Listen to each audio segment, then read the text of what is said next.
Good Saturday night, everybody. It's about 6:40-ish or something, I don't know. Had a beautiful day up until just under 3 hours ago. Clear skies, no wind. It was gorgeous. That's why we decided to have a fire. Pooey. Now it sucks. I got my winter coat on. So I don't know. Don't know how long I'm gonna last either. My energy level just like gets zapped so badly. The time it took me to bring around a little bit of this firewood we bought some oak the other day, so I brought some oak up, so I hopefully won't have to put wood on it so often. But anyways, fed the cats, did the litter boxes, we split that duty, and now I'm pooped out, which doesn't take much for me anymore, and it sucks, guys. Got results. Talked to the surgeon yesterday, and you can clearly see something that wasn't there before. He's not concerned because I'm not showing any symptoms. Right side, left side, everything's still the same, but obviously it's concerning when there's something there that wasn't there and you're dealing with what I'm dealing with. So far so good. The shakes have been kept at bay. With the steroids, I've been sleeping okay. Scary times though, obviously. It's always going to be scary times from now on. So I'm just going to try to relax tonight. We had to have a fire. I can't keep not having a fire. Can't keep just sitting in the house. Try not to worry, but beyond the point of being able to block out the worry, because it's there all the time now. So Tracy is in. She gave little Pudge a bath. Man, that dog's got some strange skin. So, but Pudge has a spa day tomorrow to get groomed and bathed and all that crap. So, good for that. And Lucy too, I believe. And then I'm just gonna hang out tonight, try to make it. But usually I'm in bed anymore, guys. If I make it till 11 o'clock, it's a miracle. I just get so tired so fast. And I was busy. Anytime I do anything to stay busy, like yesterday we swapped over. It was me, Tracy, Chuck, and Carl, and we swapped over Tracy's whole front bumper, all the headlights, bumper, all that crap. So we got all the nice stuff on our car. Took the running boards off because they were horrible. What else did we do? Just various little things. So we basically got it down to one thing, but unfortunately that one thing is important: the heat. We have a blowing blower motor, but it's still blowing cold. But we'll get it. We were able to find a spot into the dashboard. So between me and Carl and Chuck, we think we can manipulate one of the blend doors and move it over to where we can get heat coming out. And if we can get that going, then we can relax and take our time. Tracy has a friend that she works with whose husband either is a mechanic shop owner or works with a mechanic shop owner, but he said that he would be more than willing to take it on or help us in any way he could. So, but you know, when you're dealing with a shop at $100 plus an hour, it's quite a gamble that we can't afford. So we'll see what we can do. But we're going to hang out for a while tonight. We are coming up on, as most of you know, the rock throwing incident. I believe it was on October 25th. And I don't know what's the date today, the 20th, 21st, something like that. But either way, the anniversary of the rock throwing will be a weekday. So we're just going to hang out here, and the odds are so freaking slim of anything like that ever happening again. So slim. But we can always hold out hope.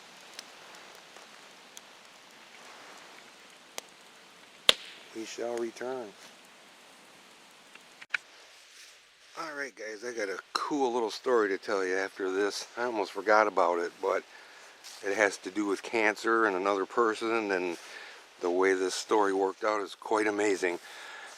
But here's Tracy's car all put back together. We changed, well, obviously we changed the hood a while back, but the headlights are all done, all polished, cleaned up. The whole front bumper was busted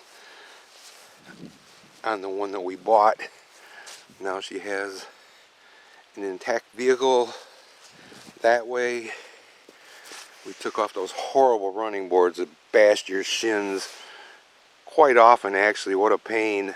And we know they were going to accumulate mud and ice in the wintertime, and it would have been horrible. So she actually has a vehicle worth washing now, which is pretty cool, but it's also a waste of time to wash your car living up here. But happy, we were able to fix the exhaust.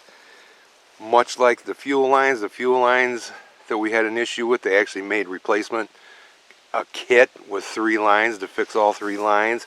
Same thing with the exhaust. The way the exhaust rotted out on this, they make a coupling that goes on there, and this exhaust has to have a flex to it. So in the center, there's a mesh portion on this new line, new pipe, and it has mesh in it, so it allows the exhaust to flex. Well, it's a perfect fit. 2 clamps, and boom, you're done. So the exhaust is fixed on this, and it took about 10 minutes. It took longer to go get the parts than it did to fix it. So the coincidental story. Let me go up front here. I'll be right back.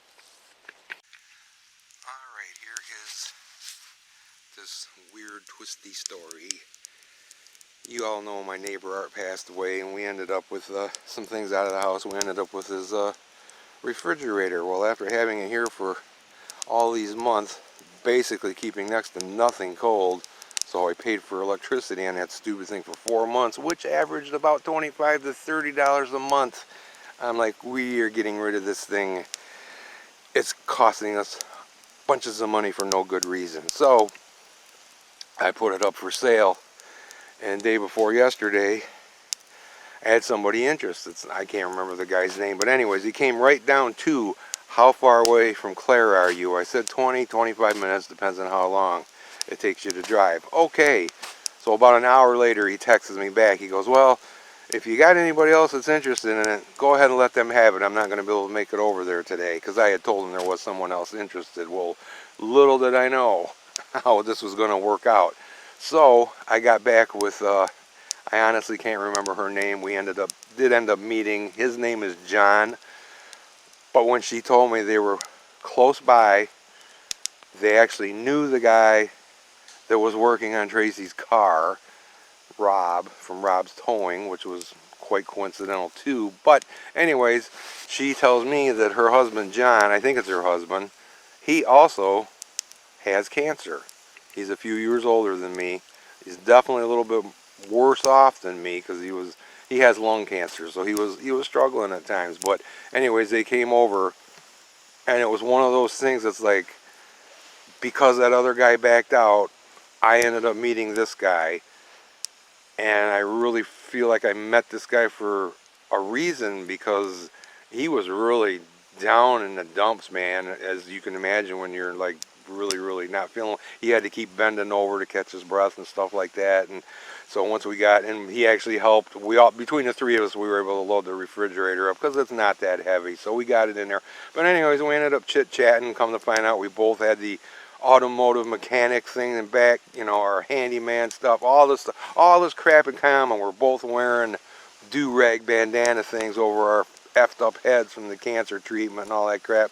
So we sat out there 15-20 minutes talking to him, and it's just amazing how things like that happen, guys, because he had no smile on his face when he got here. He had no emotion, and by the time he left, he was laughing. He was smiling. And I felt like that was the reason I was here that day, was to make that guy's day. And it was just, I don't know, you guys probably could understand the feeling, but the feeling to me was just overwhelmingly awesome.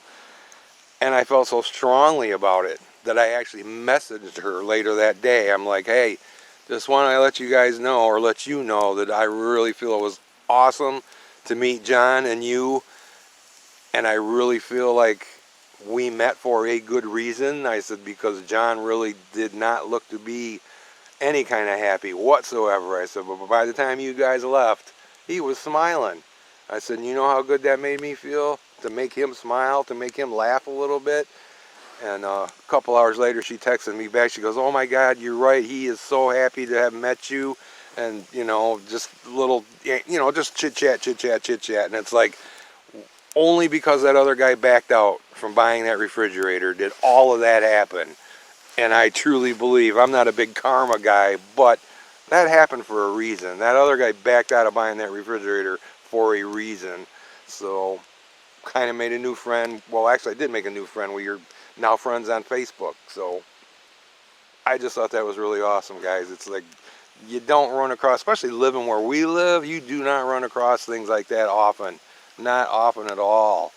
So, and when Tracy finally gets out here, we have, you're not going to believe this story either, more to do with tumors and such. Not directly with me, but there's something going on around here. And we'll be back to discuss it when she gets, after she dries her hair and stuff. Okay. Alright guys, so earlier this morning while I was at work, Mike sends me this YouTube video, and it's a woman talking about how she was diagnosed with a softball-sized tumor in her brain, and she lives in Everett, which, as we all know, is 12-15 miles from here. And when she mentioned it to one of her neighbor was like, oh, well, you know, the guy that lives right behind you has a brain tumor as well. And she started looking into it, and within like a 2-block area where she lived, there were 5 people that were diagnosed with brain tumors. Tell me something's not going on around here. All within 15 miles at the most of here, pretty Yeah. much. And, you know, and here's the thing. There's a place out in Everett, and they're a plastics plant. They've been there forever. They work with plastics. Who knows? Using well water, water, groundwater. Who knows what they've deposited there? Who knows what's in the water? Who knows what's in the well water? Who knows what's in the well water around here? Where I used to live in Livonia, if you look it up, the Livonia Ford transmission plant in Livonia, there's a kind of hoity-toity neighborhood that's directly behind it. And they had to put monitoring systems in there because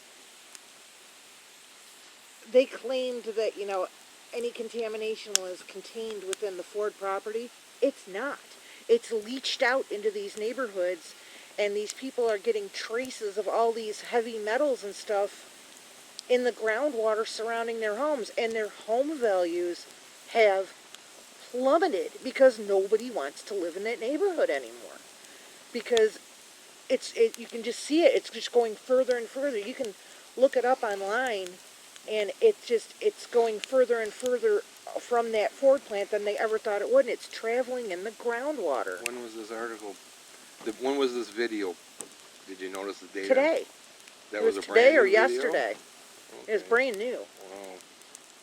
So And yeah, there's probably something to that, guys. Yeah. Because you guys remember Buffy, remember our dog, she died of a brain tumor. Seizures and such. The way that she carried her tail and the way that she walked, now that I look back on it, it's like that's indicative of a brain tumor. She was kind of leaning to one side. And, you know, doctor pretty much told us that, you know, that's probably what's going on. It's not simple epilepsy. It's something's going on in her brain. A brain tumor. So, what is going on? So we're going to try to follow up on that more. I'm sure there's got to be, if there was 5 people that have been diagnosed with a tumor around here, there's got to be, spread it out into a 20-mile area. Yeah. What are you going to find? Well, and that's the thing. This woman's trying to gather information. I messaged her on Facebook, and she's trying to gather information from the entire area because she said something is going on around here and nobody will fess up to what's going on. You know, we don't know what was here 100 years ago. We don't know what they were dumping. We don't know what's in the groundwater, which is our well water, which is what we're drinking. And from here to Everett, that groundwater table, you know, it's all the same water. It's all the same aquifer. So what is going on? It's getting really frightening now. You know, and Mike and I have always joked since we moved up here, it's like, since we moved up here, we have known more people with cancer than we did in our entire lives life. downstate. 15, 17 years of living here, there's 10 times the people that have passed or have cancer, mostly passed now at this point. But, you know, you find out I have cancer, and it's like, my entire life of, you know, 37 years down there, I knew a couple of people that had cancer. And it's like, something's going on. I would say, guys, that probably 80 to 90% of the people that have died that we've known since we've lived here died from cancer. Cancer. Might even be higher than that. Yeah, I mean, it's frightening. I'm starting to, like, really get worried at this point. Mm-hmm. Because when stuff gets in the groundwater and it's in an aquifer and that aquifer is shared for, you know, 20, 30 miles with people, what's in there? You know, where Mike and I used to live, where he lived and where I lived too, back in the days of the beginnings of the Industrial Revolution in Detroit, where we lived when we were done, that was the middle of nowhere. That was farm fields. That was just, so guess what they did with all their waste from Detroit? They drove it out to where we lived at the time, and they dumped it. And they still, to this day, they find dumps that they go, oh wow, this is like from 85 years ago. Well, yeah, it's not just a matter of finding, guys. We, having me live there, when we put electricity in for my garage, we had to dig a trench from the house to the garage. Tires, wide white wall tires, so you know they're from the 20s and 30s, 40s, those old kind of tires. Everybody that ever dug anything in their yard, trench-wise, hole-wise, you were finding garbage, massive amounts of old 20s and, you know, teens, 20s, 30s, 40s garbage. So where our houses were built was a dump before they built the houses. And my father said the same thing when they built their house in 1964, and he was out there and he was trying to, you know, smooth over the dirt and get sod laid and everything, and he was digging down. He was finding, you know, old rags and shoes and tin cans, and they dumped stuff out there because it was, at the time, the middle of nowhere. I could not even run my metal detector in my yard. Oh, no. Because you would just find oil cans and stuff like that. And let's not forget the giant mound of tires that used to be in Barreton. Who knows what else they dumped in there along with those tires. And when they and I'm going to throw this in air quotes, when they cleaned up the tires, there's so much tire trash left there. Metal, steel-belted shreds. Yeah, and so they didn't dig when they took out those tires. They just took out the surface stuff. So who knows what in God's name is buried in there. And guess what it's right next to, everybody? Yeah. The river. All the channels, the river channels. And you know, that stuff, it doesn't go away. But that's the thing, you know, like I said, you know, at that Ford plant, they're finding, you know, that it's leaching into the groundwater. And in Livonia, there were a lot of creeks and stuff in Livonia that they covered over and diverted when they started building neighborhoods, but under the ground, that water still flows, and it's carrying those toxins God only knows where. You know, so yes, this is really getting frightening. We shall return as we think of some more, because this is already going to be an hour long. But I guess you guys probably wouldn't mind that for once. Boy, guys, what a difference. It's been that long since we sat out here. It is completely dark. Well, pretty much the sky's got a little bit of light, but it's only frickin' 7:30. So we're loving this because to us old people that are lazy, we can come out before it gets dark, light the fire, enjoy the fire while it's still daylight, wait, out here till it gets dark, go in the house and still be in time to watch TV. Like lazy old people we are. Because we're old folks. Right. And we probably won't stay out here all that much longer either, because now that the wind died down, but now it's coming back again. Got plenty of video done, no doubt about that. I hope you all found it interesting. It was pretty crazy things to talk about. I'm definitely going to try to follow up with the tumor thingy to find out whether that actually ends up. And it's really weird that would just be tumor and not cancer. Really, really weird. What do you mean? If 5 cases of those tumors you were talking about, none of them are cancer? Some of them are cancer. Oh, okay. That young boy that I was telling you about, he's like maybe 13 or 14, Okay. astrocytoma. Oh, But of course, younger people get it detected faster. Glioblastoma is just a grade 4 astrocytoma. So he's got the same thing you've got, but not at the stage that you're at. gotcha. No, but you guys, I contacted the lady that was in the interview because, I'm watching this video and I'm like, oh, wow, had a brain tumor and 4 other people had brain tumors. And then, and where do you, the guy said, and where do you live? And she said, Everett, Michigan. And I almost dropped my phone. I was like, what? What are you talking?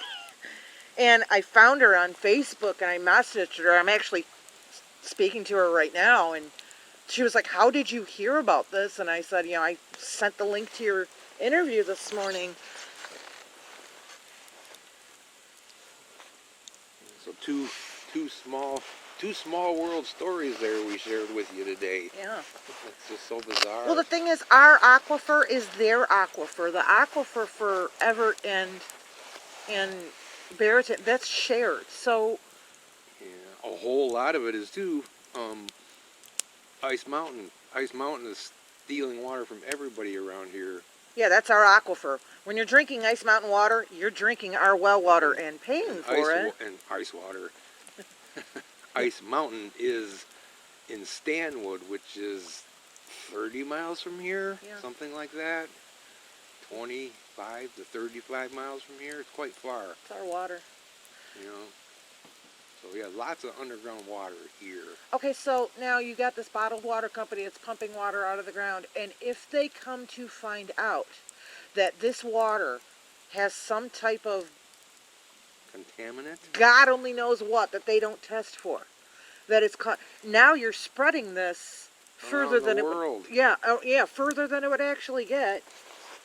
Yeah, and Ice Mountain has been pumping water out of there Forever. before I moved up here. In fact, I applied for a job at Ice Mountain a long, long time ago. It would have had to have been 30 plus years ago. I was still working at General Fastener. I was with you. Were you? Yes. Oh, well, they turned me down because in their interview process, they asked me, how does your company do reviews? And I was like, well, it doesn't really apply to me. And he's like, well, how could it not apply to you? I said, because I'm in the union. That was the end of that interview. Yep.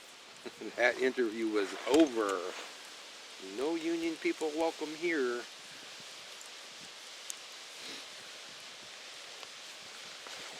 And I knew I was sunk as soon as he asked me that question. Unless I bold-faced lied. Screw 'em. I wasn't that into it anyways, because it's, I don't know how far, you don't really know where Stanwood is, but it would have been a 30-minute ride each way, I think. Something. It's like driving to Big Rapids plus 10 miles. So it almost would have been like driving to Reed City. Yeah, it's a long ride. Yeah. definitely a long ride every day. But But back then, when you live up here, that's what you do. That's what.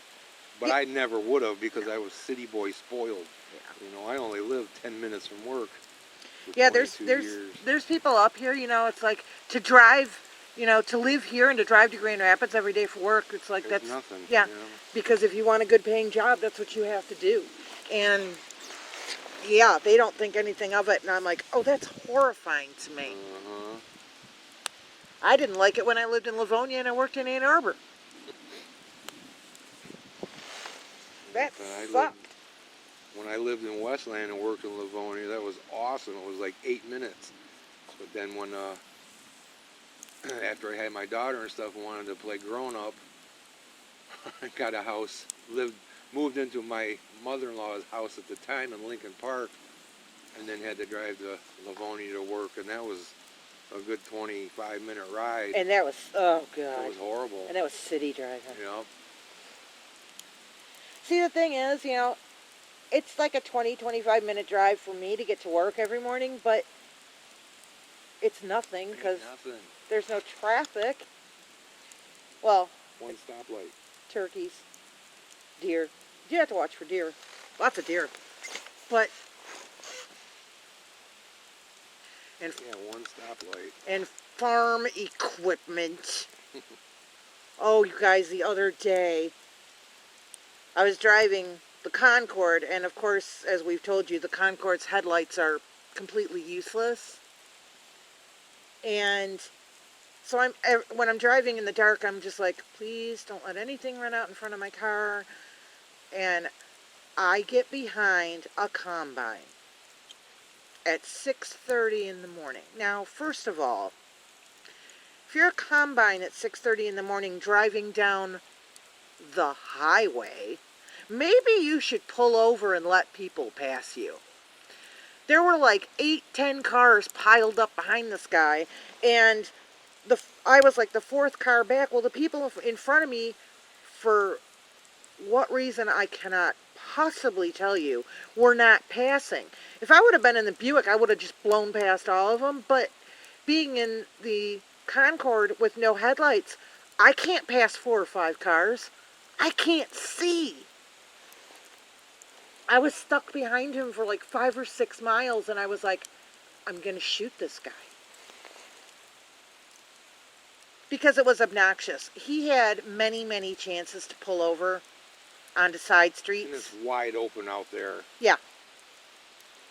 He could pull off to the side and open up a lane completely to let you go by. But he just didn't. So finally, the people in front of me started passing, and I was the first one in line to pass, so I was able to get around and pass him, and I shot him a few gestures as I went around. This is what I have. You know, the thing is, if you're going, 66 is a highway, not a freeway, but a highway. It is a major thoroughfare. The speed limit is 55.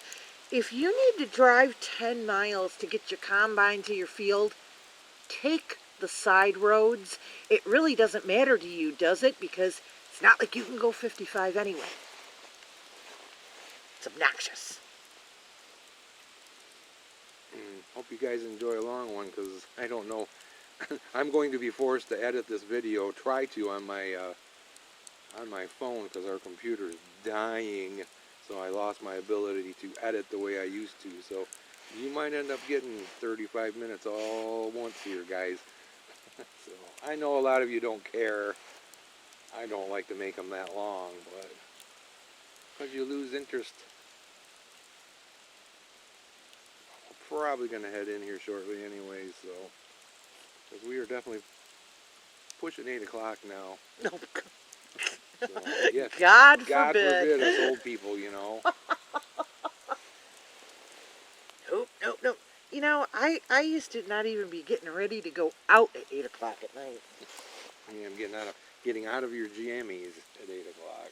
Yeah. 8 o'clock at night, I was like, Where are we going? Yeah. What are we doing? Yeah, we were still on the phone making plans. All right, so you'll be here around 10? Okay, sweet.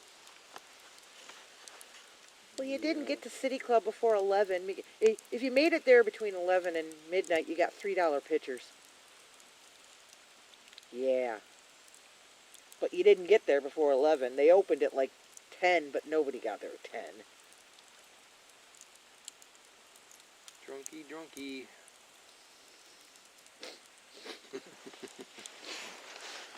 I was young. I was enjoying myself. I wasn't driving. True. I could carry 2 pitchers of beer through an entire crowd of people and a dance floor and not spill a damn drop.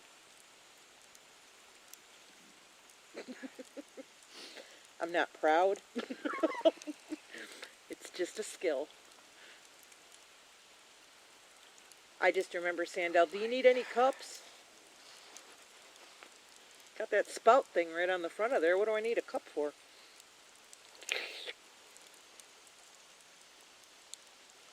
Alright guys, I'm going to wrap it up, go in and chill out, and I catch up on what I didn't get to watch last night on TV, because I fell asleep, of course, which is happening more and more, but I'm trying to force myself, you need the rest, so. Because you do.